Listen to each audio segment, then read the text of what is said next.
In the remote outskirts of Shadow Creek, Montana, a midnight break-in was about to teach a ruthless motorcycle gang a lesson they'd never forget. Marcus "Ghost" Sullivan appeared to be just another disabled veteran living alone in his secluded cabin, until the Crimson Riders made the fatal mistake of targeting his home. What the notorious gang didn't know was that behind the limp and quiet demeanor, this former Navy SEAL had led some of the most dangerous hostage rescue missions in modern military history. Before we jump back in, tell us where you're tuning in from, and if this story touches you, make sure you're subscribed, because tomorrow, I've saved something extra special for you. The November wind howled through the dense pine forest surrounding Sullivan's property, masking the sound of approaching motorcycles. At 45, he still maintained the situational awareness that had kept him alive through countless operations. His right leg, damaged by an IED in his final mission, ached with the approaching storm, a constant reminder of the price of service. The cabin, deliberately chosen for its strategic position overlooking the valley, had been his sanctuary for the past 3 years. Local folks knew him as the quiet veteran who taught survival courses to troubled youth, a program he'd started to give back to the community that had welcomed him. Few knew about the medals locked away in his study, or the classified operations that had earned him the call sign Ghost during his 15 years with SEAL Team 6. The first sign of trouble came when his security system silently alerted him to movement at the perimeter. Sullivan's hand instinctively moved to the hidden panel beneath his reading chair, even as he continued to appear engrossed in his book. Through the reflection in his window, he counted the shapes moving through the darkness, at least 8 individuals moving with the overconfidence of predators who thought they'd found easy prey. The Crimson Riders had been terrorizing Shadow Creek and the surrounding counties for months. Law enforcement seemed powerless to stop their escalating violence, and rumors swirled about connections to larger criminal organizations. They'd recently started targeting isolated homes, using overwhelming numbers to subdue residents. Tonight, they'd chosen the wrong house. Sullivan's mind flashed back to his last mission, the one that had cost him his career. His team had been sent to rescue aid workers held by extremists. The intelligence had been bad, the situation worse than expected, but they'd gotten everyone out alive. The price had been his leg and the lives of 2 brothers in arms. He'd learned then that sometimes the worst situations brought out the best strategies. The gang members were surrounding his cabin now, their movements betraying their lack of professional training. Sullivan allowed himself a small smile. They had no idea they were walking into a carefully prepared defensive position. Every approach was covered, every angle considered. His time as a SEAL had taught him to always be ready, and his cabin was far more than the rustic retreat it appeared to be. Through his earpiece, connected to strategically placed microphones, he could hear their whispered conversations. "Remember, the old vet lives alone," a gravelly voice said. "Should be an easy score. In and out." The voice belonged to Viktor "Viper" Kovalev, the Crimson Riders' leader. Sullivan had done his homework when the gang first appeared in the area. Kovalev was ex-military himself, dishonorably discharged for conduct unbecoming. He'd built his gang through intimidation and violence, preying on those he considered weak. As thunder rolled across the valley, Sullivan calculated his options. He could call the sheriff, but help would take at least 20 minutes to arrive. By then, in a normal situation, it would be too late. But this was far from a normal situation, and Marcus Sullivan was far from a normal target. The first crash came from his back door, the sound of a battering ram meeting reinforced steel. Simultaneously, windows shattered as gang members attempted to breach multiple entry points. They expected shock and confusion. Instead, they were about to experience the calm, methodical response of a man who had spent his life preparing for chaos. Sullivan reached for his phone, not to call for help but to set his plan in motion. The next few minutes would change everything in Shadow Creek, and the Crimson Riders were about to learn why Navy SEALs were considered among the most dangerous warriors on Earth. Thunder cracked overhead as the Crimson Riders continued their assault on Sullivan's cabin. The gang had grown bold over the past 6 months. their reign of terror transforming the peaceful mountain community of Shadow Creek into a place where people locked their doors at sunset and avoided eye contact in the streets. But they were about to learn the difference between hunting sheep and stalking a wolf. Viktor Viper Kovalev directed his men with practiced efficiency, his scarred face illuminated by periodic flashes of lightning. His military background showed in the way he positioned his forces, but his tactics betrayed a crucial flaw: arrogance. "Breach and clear," he commanded through his radio. "Remember, old soldiers die easy." The words carried the bitter taste of his own disgraced service, a career ended by the kind of brutality that had eventually led him to form the Crimson Riders. Inside the cabin, Sullivan moved silently despite his injured leg, each step calculated and precise. His living room had become a command center, multiple screens showing thermal images of the gang members surrounding his property. They'd disabled his vehicle, cut the landline, and were jamming cell signals, standard tactics for their usual home invasions. But Sullivan was far from standard, and his cabin held more surprises than they could imagine. The first gang member breached through a side window, expecting to find a startled, helpless victim. Instead, he triggered a series of defensive measures that would have made Sullivan's SEAL instructors proud. A sophisticated alarm system, hidden behind the rustic exterior, filled specific zones of the house with disorienting strobes and high-frequency sound. The intruder stumbled, his equilibrium shattered right into Sullivan's carefully planned containment area. "First mistake," Sullivan muttered, activating secondary defenses. The gang member found himself trapped between reinforced security doors, separated from his companions. Through his radio, Kovalev heard only a startled gasp before the frequency went dead. Outside, the other riders hesitated, their confidence wavering for the first time. "What's the matter, boys?" Sullivan's voice carried clearly through the storm, broadcast through hidden speakers around the property. "Thought you were hitting a helpless old vet?" The psychological warfare techniques he'd learned in the teams were coming back naturally. "You should have done better research on whose house you were targeting." Kovalev's face contorted with rage. He'd built his reputation on fear, cultivating an image of invincibility that had attracted the worst elements to his gang. Now, in front of his men, that image was being challenged. "Light it up," he screamed, and the riders opened fire on the cabin.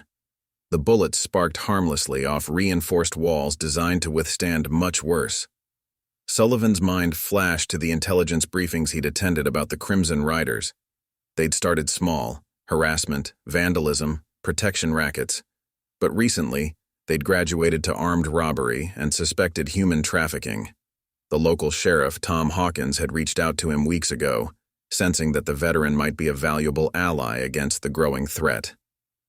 Now, as he watched the gang waste ammunition on his defenses, Sullivan knew this confrontation had been inevitable. The storm intensified, rain lashing against the windows as lightning illuminated the scene in stark bursts. Through his thermal imaging, Sullivan tracked the gang's movements. They were getting frustrated, their disciplined formation breaking down. Some were arguing with Kovalev, gesturing at the impenetrable cabin.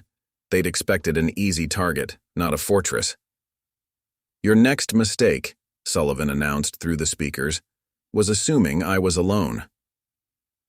On cue, powerful floodlights activated around the property, revealing more than just the gang members. Multiple red laser dots appeared on their chests, the cabin's automated defense system, giving the impression of a full tactical team.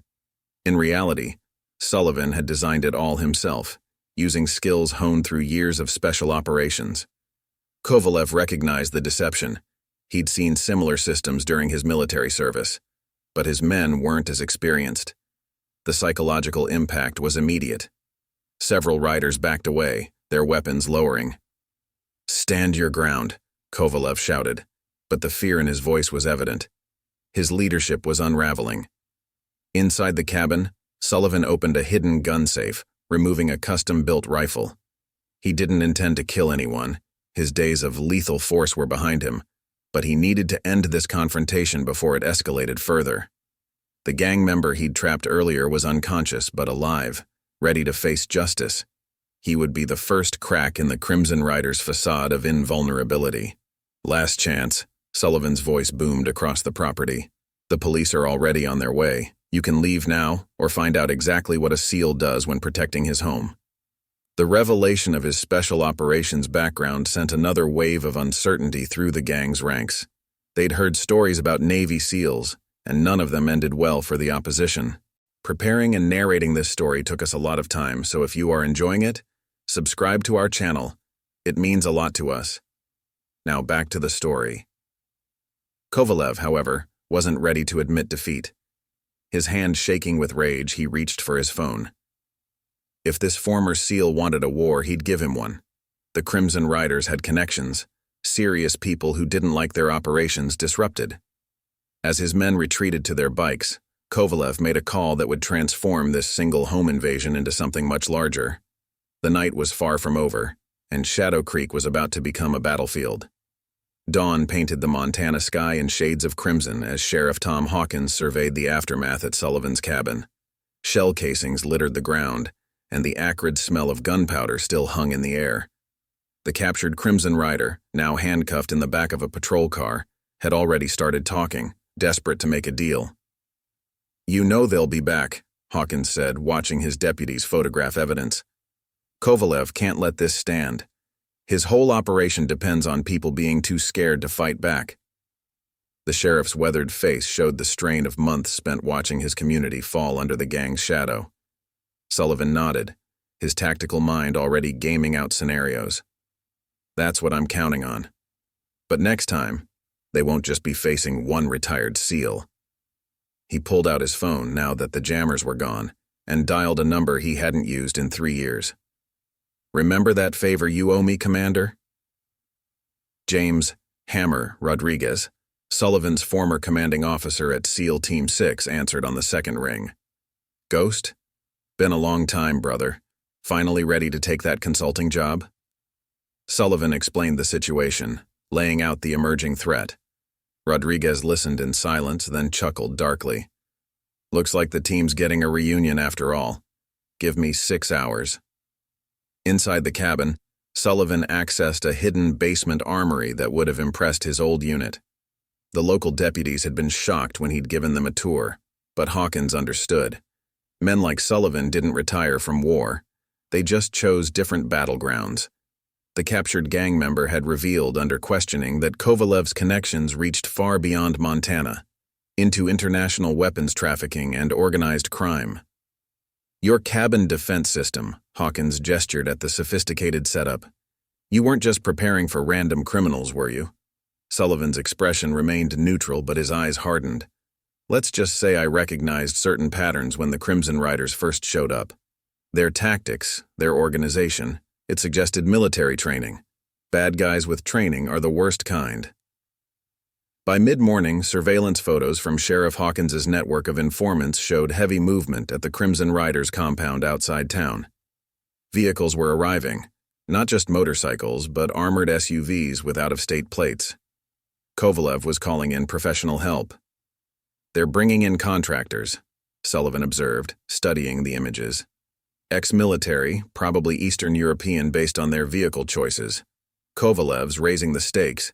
He turned to Hawkins, his voice carrying the authority of countless combat missions.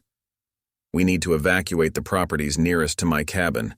This is about to become an active battle zone." The sheriff nodded grimly. "Already started. But Ghost, I've got another problem. 2 of my deputies didn't show up for their shift this morning. Their families too, all gone. The Riders are sending a message." Sullivan's jaw tightened. The gang was targeting law enforcement families, escalating beyond mere property crime into something much darker. A helicopter's distinctive thrum cut through the morning air. Rodriguez had arrived, and he hadn't come alone. 4 men emerged from the civilian chopper, each moving with the unmistakable precision of special operations veterans. Sullivan recognized them all, members of his old unit, men he'd trusted with his life in the world's worst hellholes. "Like old times, eh, Ghost?" Rodriguez grinned, but his eyes were serious as he surveyed the property. "Though usually we were the ones assaulting the fortified position." The others spread out, automatically securing the perimeter. Years of retirement hadn't dulled their edge. Mike Reaper Chen, our sniper, Sullivan briefed Hawkins as the team set up. Carlos Shadow Ortiz, demolitions expert. And that's Bill Doc Morrison, best combat medic in the teams. Each man carried specialized equipment in unmarked bags, tools of trades they'd never truly left behind. "We're not just playing defense anymore," Rodriguez announced, unrolling detailed satellite maps of the area. "Time to take the fight to them. Ghost, remember that operation in Kandahar? The one with the terrorist cell using civilian cover?" Sullivan nodded, seeing where his former commander was going. "Same principle here. We force them to reveal themselves, then we dismantle them piece by piece," Sullivan finished. The tactical planning came naturally, muscle memory from countless missions. But this time, they weren't in some distant desert. This was home, and the stakes were even more personal. The team gathered around Sullivan's kitchen table, now a makeshift command center, as Rodriguez outlined the operation. "First, we identify their support network: safe houses, suppliers, corrupt officials. Then we isolate the leadership. Classic counterinsurgency, gentlemen, just like the old days, but with better coffee." Outside, storm clouds gathered again over Shadow Creek. Within hours, the Crimson Riders would launch their counterattack, expecting to find one injured veteran. Instead, they would face a coordinated response from some of the most highly trained warriors on Earth. But as Sullivan watched his team prepare, he knew the real battle wasn't just against Kovalev and his gang. This was a fight for the soul of Shadow Creek itself, and surrender wasn't in a SEAL's vocabulary. The afternoon sun cast long shadows through Shadow Creek's deserted streets as Sullivan and his team monitored the Crimson Riders' movements. The gang's compound had transformed into a fortress, with professional mercenaries establishing defensive positions alongside the regular members. Through high-powered optics, Rodriguez counted at least 20 new operators, men with military-grade weapons and body armor. "They're not just hiring muscle," Chen observed from his concealed position in the hills overlooking the compound. His sniper's eye caught details others might miss. "Those guys are running set security patterns, professional counter-surveillance. Looks like Spetsnaz training." He focused his scope on a particular mercenary directing others. "That one there. I've seen him before. In Syria. Goes by the Bear. Real name's Dmitry Volkov. He's a serious player." Sullivan processed this information with growing concern. Volkov's presence confirmed his suspicions about Kovalev's international connections. This wasn't just about a local gang anymore. They'd stumbled onto something much bigger. Through their encrypted communications, Doc Morrison reported movement at the town's periphery. Multiple vehicles setting up checkpoints. They're trying to lock down Shadow Creek. In the makeshift command center at Sullivan's cabin, Sheriff Hawkins received disturbing reports from his remaining deputies. They're moving into town buildings now, establishing sniper positions, using the missing deputies' families as leverage to keep people quiet. His fists clenched in frustration. "My hands are tied, Ghost. One wrong move and those families—" "Not for long," Sullivan assured him, his mind already formulating a plan. He turned to Shadow Ortiz, who was preparing specialized equipment. "Remember that hostage extraction in Manila? The one where we had to go in quiet?" Ortiz grinned, understanding immediately. "Already got the gear packed, boss. Just like old times." Rodriguez gathered the team for the briefing. "This is now a two-phase operation. First, we locate and extract the hostages. That frees up local law enforcement to move against the gang. Second, we cut off their professional support." He pointed to locations on the map. "Chen, you'll provide overwatch from here. Doc and Shadow will lead the hostage extraction. Ghost and I will handle the mercenaries." As the team made final preparations, Sullivan received an unexpected call. The captured gang member from the previous night had more to say. Hawkins put the call on speaker. "They're not just running guns," the prisoner revealed, fear evident in his voice. "Kovalev's got connections to human trafficking operations across state lines. The missing families? They're leverage, but they're also merchandise. Volkov's people handle the international transport." The revelation hit hard. Sullivan met Rodriguez's eyes, seeing the same cold anger he felt. They'd both seen the horrors of human trafficking during their service. "Timeline just got compressed," Rodriguez announced. "We move in 2 hours, before they can transfer the hostages." Shadow Ortiz and Doc Morrison began gearing up for the rescue operation, checking specialized equipment designed for silent entry and close-quarters combat. Chen relocated to a new sniper position, one that covered both the compound and the suspected hostage location. Sullivan and Rodriguez prepared for their own mission, disrupting the mercenary command structure. "Town's talking," Hawkins reported, hanging up his phone. "Seeing all these professional gunmen in their streets, people are scared, but they're also angry. Some of the local veterans have been reaching out, offering to help." Sullivan considered this. Community support could be valuable, but they needed to be careful. "Have them focus on evacuation plans," he decided. "Get people ready to move when things start happening." As sunset approached, the team picked up increased radio traffic from the compound. Volkov's men were discussing transportation arrangements for the following morning. Time was running out. Sullivan did one final check of his weapons and equipment, muscle memory from countless missions taking over. "These men think they're the hunters," he told his team as they prepared to move out. "Time to remind them what it feels like to be the prey." Each man checked their night vision equipment and communications gear. Years of training had taught them that success in operations like this depended on perfect coordination. Rodriguez pulled Sullivan aside for a final word. "Ghost, about your leg." Sullivan cut him off. "Not gonna slow me down, Commander.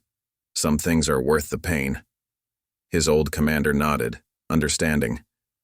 They'd all carried their wounds, visible and invisible, from their service years. The sun dipped below the mountains, bathing Shadow Creek in darkness. In various hidden positions, the team radioed their ready signals. Chen's calm voice came through their earpieces. "Target building is active, counting 12 tangos on external security. Interior unknown." Doc and Shadow confirmed their approach routes to the hostage location. Everything was in place.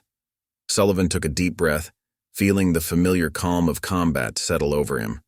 This night would determine not just his fate, but the future of Shadow Creek. As he gave the order to begin, he knew that somewhere in the darkness, Kovalev and his mercenaries were about to learn why Navy SEALs were considered the world's deadliest warriors.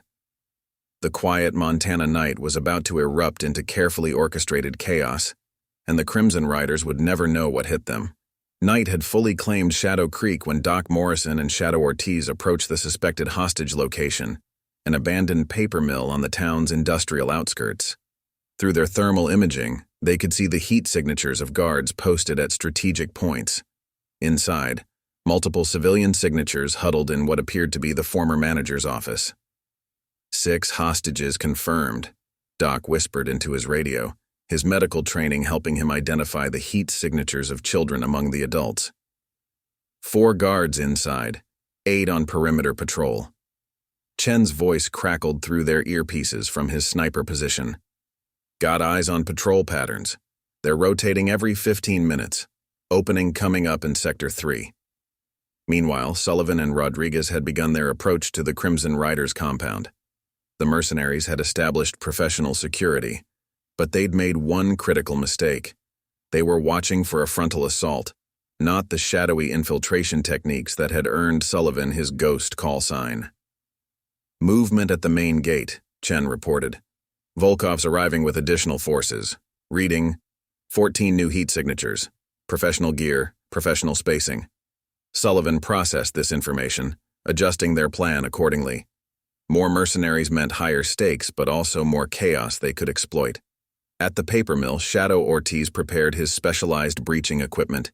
Years of demolitions experience had taught him how to enter any structure silently. "Doc, you're going to have exactly 90 seconds between charges. Make them count." Doc checked his medical kit one final time, knowing the hostages might need immediate attention. The first phase began with an almost imperceptible pop as Shadow's custom charges severed key power lines to the mill. The building plunged into darkness, but the guards' night vision equipment activated immediately, exactly as planned. What they didn't know was that Shadow had also released a specialized compound into the ventilation system, one that would react with their night vision devices to create subtle disorientation. 3, 2, 1. Execute, Doc commanded. They moved in perfect synchronization, years of training evident in every silent step. The first guard went down without a sound, a precision strike to specific nerve clusters ensuring silence. The second turned just in time to meet Doc's expertly applied chokehold. Neither had time to radio for help. Inside the compound, Sullivan and Rodriguez had reached their first objective. Volkov's command center was housed in what used to be a local mechanics garage, now transformed into a high-tech operations base. Through fiber optic cameras slipped under the door, they could see the mercenary commander directing his forces, completely unaware of the threat literally at his threshold. "Chen, status on rooftop security," Rodriguez whispered. The sniper's response was immediate. "2 tangos, both focused eastward. You've got a clean approach from the west wall." Sullivan reached into his pack, removing specialized climbing gear.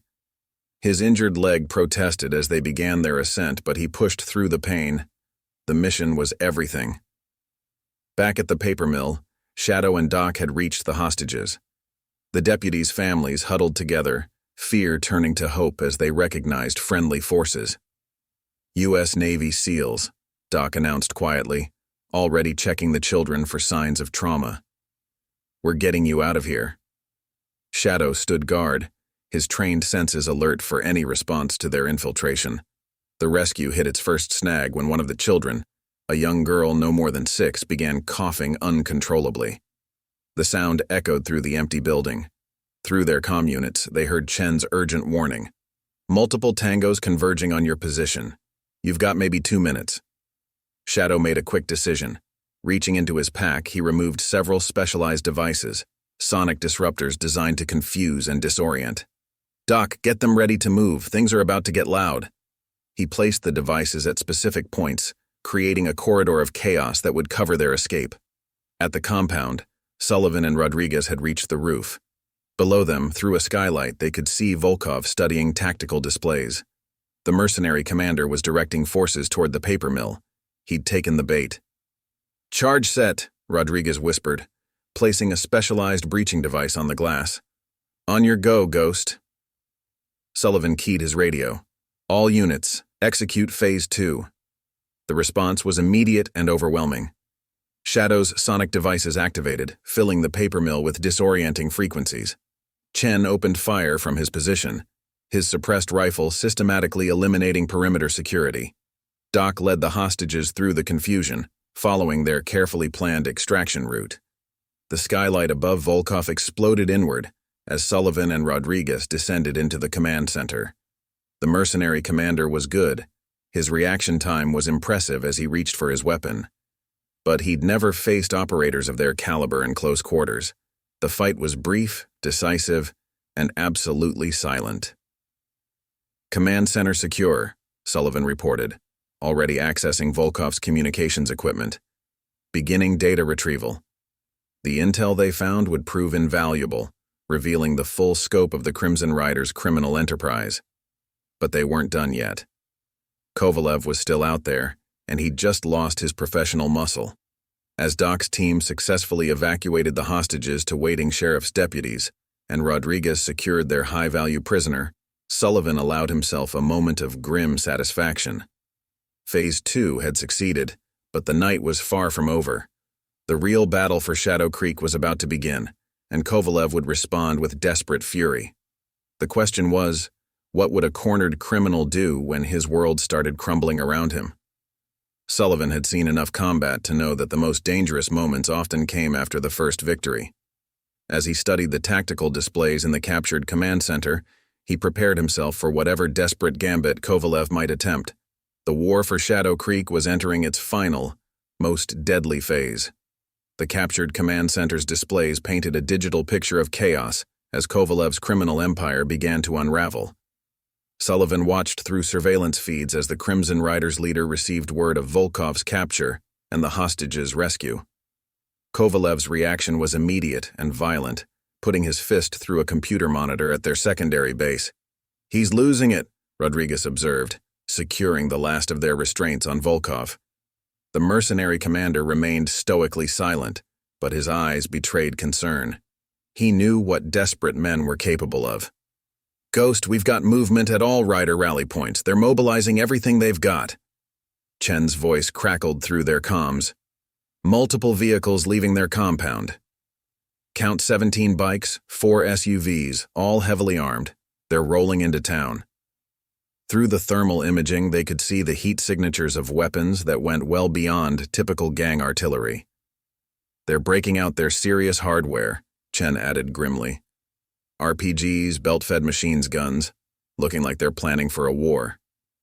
Sullivan's tactical mind processed the information, remembering similar situations in combat zones abroad. "They're not planning for a war," he corrected. "They're planning a scorched earth retreat. Kovalev knows he's finished here. Now he's going to try to burn everything down on his way out." Sheriff Hawkins burst into the command center, his face pale. "Just got word from my deputies. The riders are setting up blocking positions throughout town.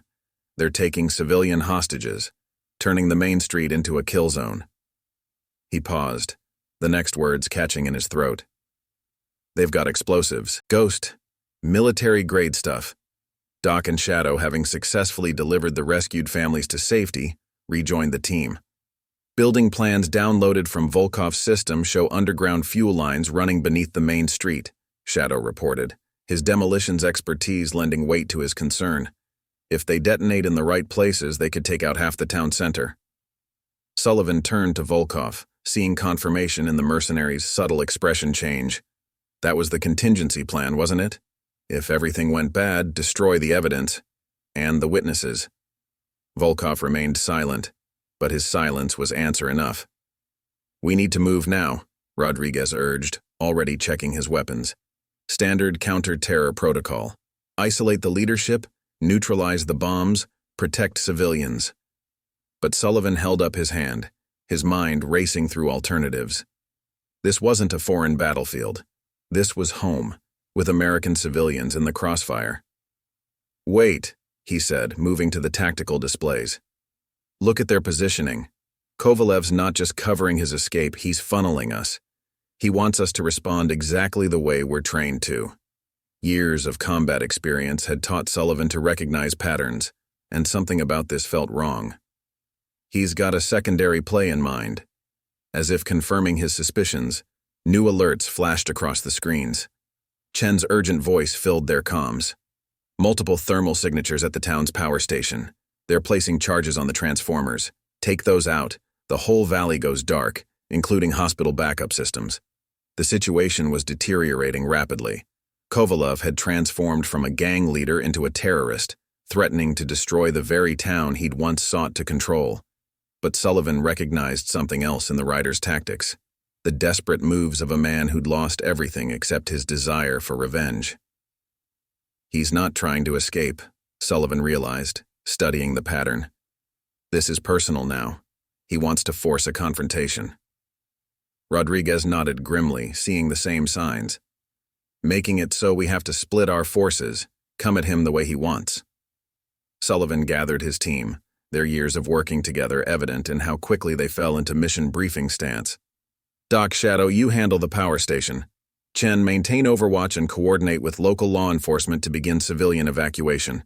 Commander, you're with me. We're going to give Kovalev exactly what he wants." "A direct confrontation?" Hawkins asked, concern evident in his voice. Sullivan checked his weapons with practiced efficiency. "No, we're going to give him what he really wants. A chance to prove he's better than us. Men like Kovalev, they're driven by pride more than tactics. He doesn't just want to destroy the town. He wants to defeat the men who humiliated him." "It's a trap," Rodriguez warned, though he was already gearing up to move. Sullivan allowed himself a grim smile. "Of course it is. But sometimes the best way to disarm a trap is to spring it on your own terms." As the team moved out into the darkness, Shadow Creek had become a battlefield. The sound of sporadic gunfire echoed through the streets as Crimson Riders established their positions. Emergency vehicles wailed in the distance, and the night sky glowed orange from fires already burning at the town's edges.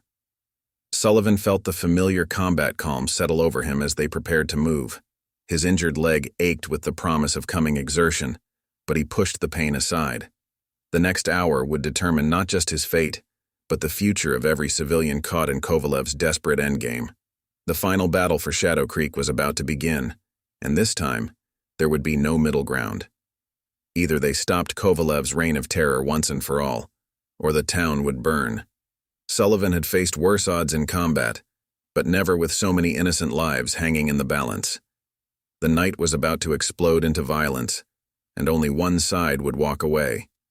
Shadow Creek's main street had become a war zone. Overturned vehicles blocked key intersections, and the orange glow of strategic fires cast writhing shadows across storefronts. Through their tactical communications, Sullivan and Rodriguez could hear the coordinated movements of their team. Doc and Shadow were approaching the power station from different angles, while Chen's precise shots kept the riders' lookouts in constant fear.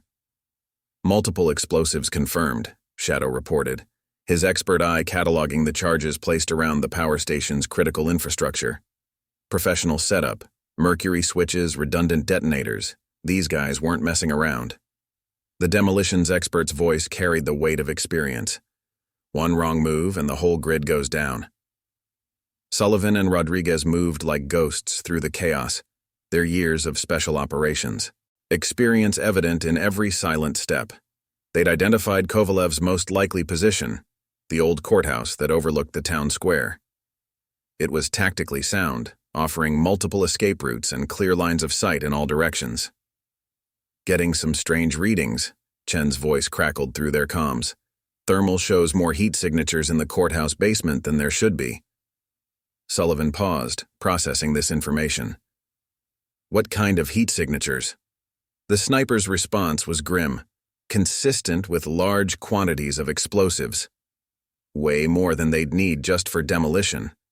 Rodriguez caught Sullivan's eye, both men reaching the same conclusion. He's turning the courthouse into a bomb, Rodriguez said quietly. If those explosives go off in the basement, they'll take out 3 city blocks. Sullivan's mind raced through scenarios, calculating blast radii and civilian casualties. The stakes had just risen exponentially. Ghost, we've got movement, Chen reported suddenly. Kovalev's sending out his remaining men in teams of 2. They're entering civilian buildings. The implications were clear. Human shields. Kovalev was forcing them to hesitate, to second-guess every shot. At the power station, Doc and Shadow faced their own crisis. These charges are networked, Shadow announced, studying the complex web of wires. Remote detonation, but with a dead man's switch. If Kovalev goes down, the whole system blows automatically. His expertise in demolitions made the threat crystal clear. They couldn't simply take out the gang leader without risking catastrophic damage. Sullivan's tactical mind shifted through options, drawing on years of combat experience. Chen, do you have eyes on Kovalev? The sniper's response was immediate. Affirmative. 4th floor, corner office. He's got at least 6 men with him, all heavily armed. They've got... Wait. There was a pause. Then Chen's voice returned, tighter with urgency. They're bringing in civilians. Looks like they grabbed them from the diner across the street. The situation was deteriorating rapidly. Kovalev had transformed a gang war into a hostage crisis, raising the stakes beyond anything local law enforcement was equipped to handle. Sullivan knew they needed to end this quickly before the body count started rising. Commander, Sullivan keyed his radio, a plan forming. Remember that operation in Fallujah? The one with the bomb maker? Rodriguez's response carried a note of understanding. The pressure switch gambit? That's risky, Ghost. One wrong move. Sullivan cut him off. It's all we've got. Shadow, how long would you need to rig something similar? The demolitions expert considered for a moment. With the gear we've got? Maybe 10 minutes, but Ghost, we'd need a direct line to Kovalev's detonator frequency. We'd have to get close, real close. Sullivan nodded, though his team couldn't see it. That's my problem. You just get it ready. The plan was dangerous, perhaps suicidal, but it was their best option. They would use Shadow's expertise to create a signal interruption device, blocking Kovalev's dead man's switch long enough to neutralize him. But to work, someone would need to get within a few meters of the gang leader, close enough to ensure the signal blocking was complete. "I'll do it," Sullivan said, cutting off Rodriguez's imminent protest. "My leg might slow me down in an extended fight, but I can still move silently. Besides," he added grimly, "Kovalev wants me. He's been trying to draw me out since this started." The team shifted into action with practiced efficiency. Shadow began modifying their communications gear, while Doc prepared medical supplies. They'd likely need them before the night was over. Chen maintained his overwatch, calling out enemy movements with sniper's precision. Sullivan checked his weapons one final time, memories of countless other missions flowing through his mind. But this was different. This wasn't some foreign battlefield where the only lives at stake were combatants. This was home, and civilian lives hung in the balance. "Ghost." Rodriguez caught his arm as he prepared to move. "You know this is exactly what he wants. He's hoping you'll try something like this." Sullivan nodded, a grim smile touching his lips. "I know, but sometimes the best way to beat a trap is to spring it intentionally. Just be ready when everything goes sideways." The night had grown darker, as if Shadow Creek itself was holding its breath. In the distance, emergency vehicles' lights painted the smoke-filled sky in alternating red and blue. Everything hinged on the next few minutes: the lives of the hostages, the safety of the town, and the final resolution of a conflict that had begun with a simple home invasion and escalated into something far more deadly. Sullivan moved into position, every step measured and silent. The final confrontation with Kovalev was about to begin, and only one of them would walk away. The question was, how many others would they take with them? The old courthouse's marble halls echoed with tension as Sullivan made his approach. Shadow's signal interruption device, carefully concealed beneath his tactical vest, hummed almost imperceptibly. Through his earpiece, he could hear the coordinated movements of his team taking their positions. "Ghost, you've got 4 tangos on the 3rd floor," Chen's voice whispered through the comms. "They're nervous, weapons up, definitely expecting company." The sniper's calm professionalism helped steady Sullivan's focus.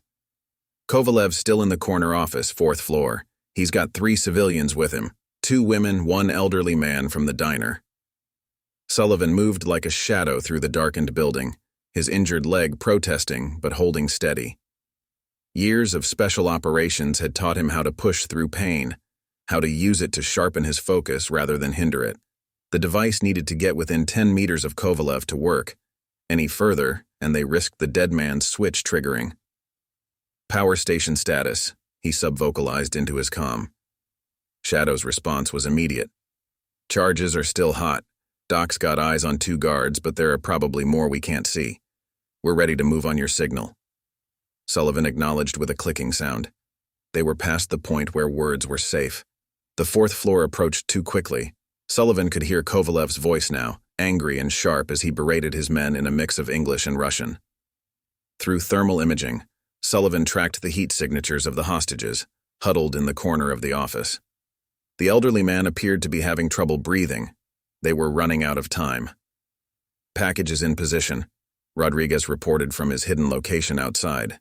The package was their backup plan, shaped charges placed at key structural points around the building. If everything went wrong, they could at least control how the building came down, directing the collapse away from civilian areas. Sullivan reached the office door, every sense heightened. The signal interruption device needed 30 seconds of close proximity to fully block the dead man's switch. 30 seconds where anything could go wrong. He removed a small mirror device, sliding it under the door to get a view of the room's layout. Kovalev paced like a caged animal, his earlier professional demeanor cracked by desperation. The hostages were exactly where thermal imaging had shown them. But there was something else, something the heat signatures hadn't revealed.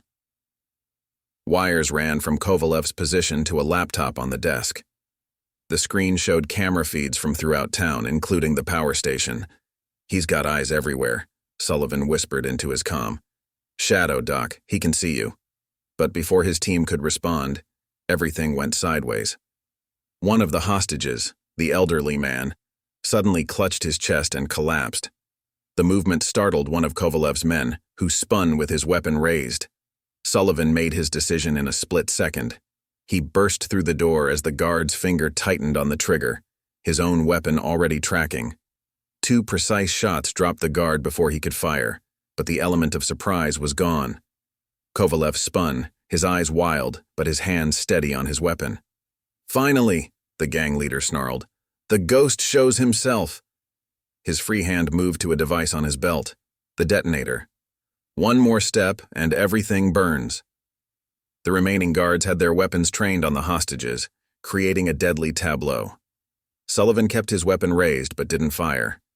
The signal interruption device needed 15 more seconds. "You've lost, Kovalev. Your mercenaries are captured. Your operation is exposed. Don't make it worse." But he could see in the gang leader's eyes that reason wasn't going to work. "Lost?" Kovalev laughed, the sound brittle with madness. "I've lost nothing. This town, these people, they're nothing. But you, Ghost, you I've been waiting for. The famous Navy SEAL thinking he could stop me with his little team of has-beens." Through his earpiece, Sullivan could hear Shadow's urgent whisper. 10 seconds to full interruption. He just needed to keep Kovalev talking. "You're right," he said, letting his weapon lower slightly.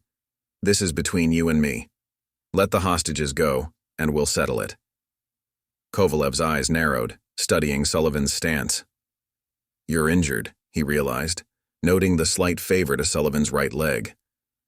"Not so ghost-like anymore, are you?" His finger caressed the detonator. "Maybe I'll just take your leg first. Watch you crawl before I burn everything." 5 seconds, Shadow's voice counted down. Sullivan saw the moment Kovalev decided to act, saw the subtle shift in his weight, the tightening of his finger on the detonator. But the gang leader had made a fatal mistake. He'd assumed Sullivan's injury made him slow. The next 3 seconds happened in a blur of violence. Sullivan dropped and rolled as Kovalev pressed the detonator, the signal interruption device completing its work just in time. The gang leader's moment of confusion was all Sullivan needed. His first shot took Kovalev in the shoulder, spinning him away from the hostages. The second shot dropped one of the remaining guards. Rodriguez's voice crackled through the comms. "Breach team, go!" The windows exploded inward as the rest of the team made their entry, precise shots dropping the last guards before they could react. Doc was through the window first, moving immediately to the elderly hostage who still lay clutching his chest. But Kovalev wasn't finished. With his uninjured arm, he grabbed for a secondary detonator, a backup they hadn't known about. Sullivan lunged forward, his injured leg screaming in protest. They collided hard, crashing through the office door into the marble hallway beyond. The fight was brutal and close. Kovalev had his own military training, and desperation made him dangerous. They exchanged blows in the darkness, each seeking the advantage. The detonator skittered across the floor, coming to rest near the stairwell. "It's over," Sullivan gasped, pinning Kovalev with a precise hold. "Your men are down. Your bombs are neutralized. Don't throw your life away." For a moment, he thought he saw a flicker of reason in the gang leader's eyes. Then Kovalev smiled, blood staining his teeth. "Nothing's over, Ghost. Nothing's ever over." With surprising strength, he broke free of Sullivan's hold, lunging for the detonator. Sullivan had a split second to make his decision. His weapon came up, the shot echoing through the marble halls. Kovalev fell, the detonator still inches from his outstretched hand.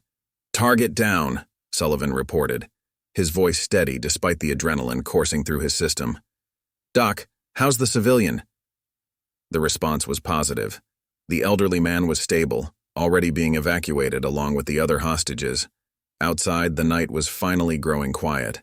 The Crimson Riders' reign of terror had ended, not with the explosion they'd planned, but with a single shot in a darkened hallway. Shadow Creek would survive, its people a little harder, a little wiser, but unbroken. Sullivan looked down at Kovalev's body, feeling not triumph, but a weary satisfaction. The war for Shadow Creek was over, but he knew from experience that the real work, the healing, the rebuilding, the coming together, was just beginning. Dawn broke over Shadow Creek, painting the smoke-stained sky in shades of gold and crimson. Emergency vehicles crowded the town square, their lights still flashing as FBI and state police units processed the courthouse scene. Sullivan sat on the steps of the old building, letting a paramedic check his leg while he watched the controlled chaos unfold. "You're lucky," Doc commented, inspecting the fresh bandage. "Tore some stitches in the fight, but no serious damage. The team medic's practiced eyes missed nothing, though you'll definitely be feeling it for the next few days." Sullivan nodded, his mind already processing the night's events and their implications for the town. Rodriguez approached, his satellite phone still in hand. "Just got off with SOCOM. They're very interested in Kovalev's international connections. Seems our gang leader was connected to 3 different terror watch lists." He paused, watching as federal agents carried out boxes of evidence. The weapons trafficking was just the tip of the iceberg. Sheriff Hawkins joined them, looking exhausted but relieved. State police found their staging areas, weapons, caches, drug storage, everything. The Crimson Riders had turned half the county into their personal criminal enterprise. He shook his head in disbelief.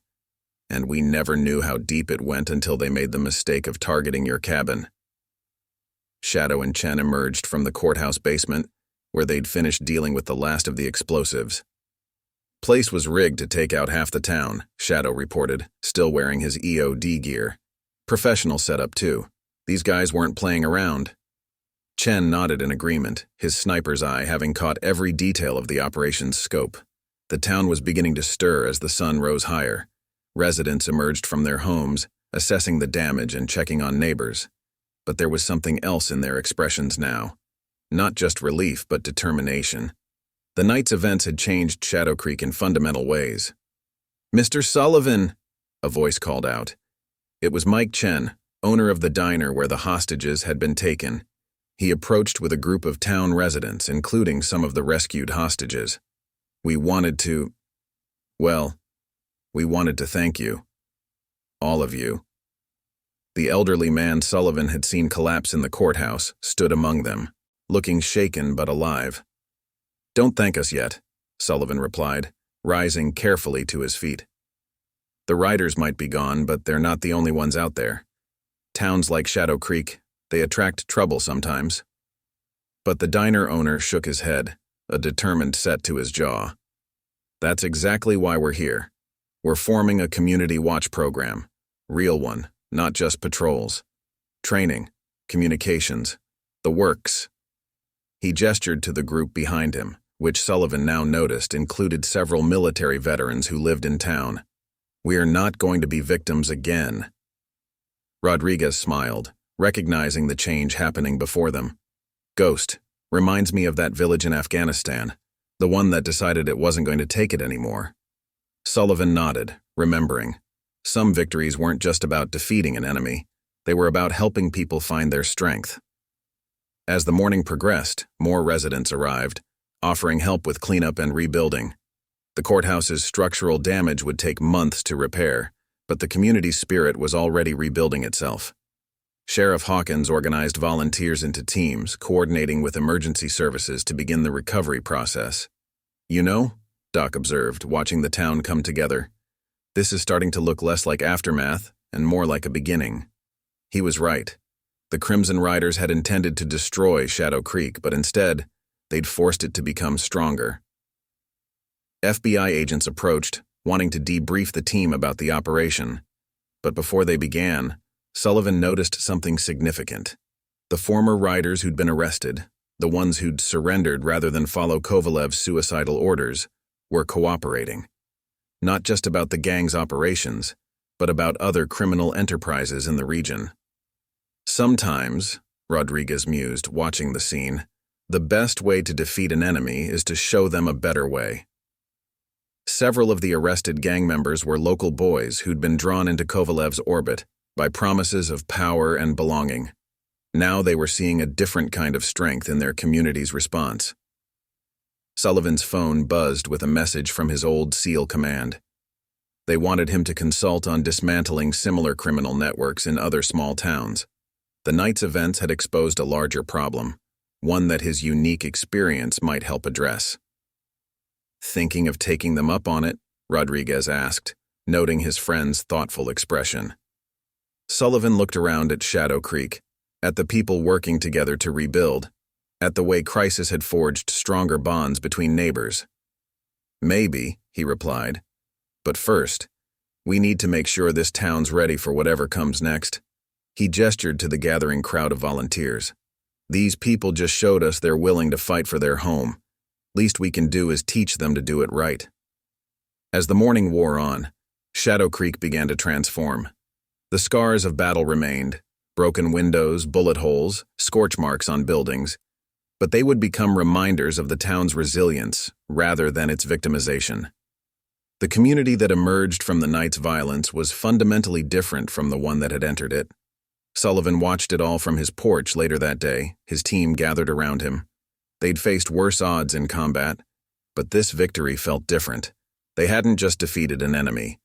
They'd helped forge a community's new identity. The war for Shadow Creek was over, but its legacy was just beginning. Sometimes, Sullivan reflected, the greatest victories weren't won with weapons at all, but with the courage to stand together against darkness. 1 year later, Shadow Creek had transformed into something its residents barely recognized, yet felt more like home than ever before. Sullivan stood at the entrance of the newly rebuilt courthouse, watching as townspeople gathered for the dedication ceremony. The building's restoration had become a symbol of the community's resilience, its scars carefully preserved as reminders of the night that had changed everything. Hard to believe it's been a year, Rodriguez commented, joining his former commander. He'd flown in for the ceremony, along with the rest of the team. Doc, Shadow, and Chen stood nearby, exchanging greetings with townspeople who'd come to know them well during the reconstruction efforts. The changes went far deeper than just repaired buildings. The Community Watch program, started in the aftermath of the Crimson Riders' defeat, had evolved into something remarkable. Local veterans, inspired by Sullivan's example, had created a comprehensive training program teaching everything from basic self-defense to emergency response protocols. "Mr. Sullivan," called a familiar voice. Mike Chen from the diner approached, accompanied by a face Sullivan hadn't expected to see, one of the former riders who'd chosen to surrender that night. The young man, barely in his 20s, wore a volunteer firefighter's uniform now. "Just graduated from the academy," Mike announced proudly. "He's part of our new rapid response team." The transformation of former gang members had been one of the most surprising outcomes.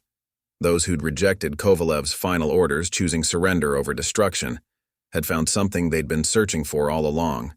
Not power through fear, but strength through community. Sheriff Hawkins joined them, looking more relaxed than he had in years. "Just got the final numbers from the FBI," he reported. "The intel we gathered that night helped break up 3 major trafficking operations across state lines. Turns out Kovalev's connections went even deeper than we thought." Sullivan nodded, remembering the weeks of debriefings that had followed the confrontation. The Crimson Riders had been part of a larger network, using small towns as distribution hubs. But Shadow Creek's resistance had created a domino effect, inspiring other communities to stand up against similar threats. "Ghost," Chen called out, using his old call sign with a grin. "They're ready for you." The ceremony was about to begin, and they'd asked Sullivan to speak. He'd tried to decline. Public speaking had never been his strength, but the town had insisted. As he approached the podium, he saw faces in the crowd that told the story of Shadow Creek's transformation. There was the elderly man from the hostage situation, now teaching history at the local school, including lessons about the night their town had fought back. The deputies' families who'd been rescued, now active leaders in the Community Watch program. Even some of Volkov's former mercenaries, who'd chosen to cooperate with authorities, providing invaluable intelligence about international criminal networks. "A year ago," Sullivan began, his voice carrying across the hushed crowd, "someone asked me why I chose Shadow Creek as my home after leaving the teams. Looking at all of you today, I think I finally have the answer." He paused, letting his gaze sweep across the gathered faces. "In the SEALs, we learned that true strength isn't about being the toughest or having the most firepower. It's about standing together, about refusing to let fear dictate our choices. That night, Shadow Creek didn't just survive an attack. It found its soul. The crowd listened intently as he continued. The Crimson Riders thought they could own this town through fear. Instead, they taught us something about ourselves. They showed us that every community has the potential to be stronger than those who would threaten it. Rodriguez watched from the side, pride evident in his expression. The team had handled dozens of missions together, but none had left a legacy quite like this. Shadow Creek had become a model for other towns, its community defense program studied and replicated across the country. After the ceremony, Sullivan returned to his cabin, now a training center for the Community Watch program. The sophisticated security system remained, but it was no longer just for defense. It was a teaching tool, helping others learn to protect their homes and families. "Got another request from SOCOM," Rodriguez mentioned as they sat on the porch, watching the sunset paint the mountains. "They want to expand the program. Other towns, other threats." Sullivan considered this, remembering the night that had started it all. A gang's fatal mistake in targeting what they thought was just another isolated veteran. "Sometimes," Sullivan replied. "The best way to honor a victory is to help others find their own strength." He looked out over Shadow Creek, at the lights coming on in homes that no longer lived in fear. "Besides, I've got some vacation time saved up." The team laughed, understanding what he meant. They'd found something here in Shadow Creek, not just a mission but a purpose. The skills they'd honed in combat had helped save one town, and now they could help others do the same. As night fell over Shadow Creek, the transformation was complete. The town that had once lived in fear of a motorcycle gang had become a beacon of hope and resistance. The scars remained, but they'd become badges of honor, reminders that sometimes the greatest battles aren't won through force alone, but through the courage to stand together against darkness. Sullivan's war hadn't ended that night in the courthouse. Instead, it had evolved into something more important, a mission to help others find the same strength Shadow Creek had discovered. Because in the end, the most important victories aren't just about defeating an enemy, but about building something worth protecting. The night was quiet now, but it was a different kind of quiet than before. Not the silence of fear, but the peace of a community that had learned to stand together. And somewhere in that peace, a former Navy SEAL had found something he'd been searching for all along. Not just a home, but a purpose. Shadow Creek's story had become more than just a tale of resistance. It had become a blueprint for hope, a reminder that even the darkest nights could lead to brighter dawns. And for Sullivan and his team, it was just the beginning. Up next, you've got 2 more standout stories right on your screen. If this one hit the mark, you won't want to pass these up. Just click and check them out.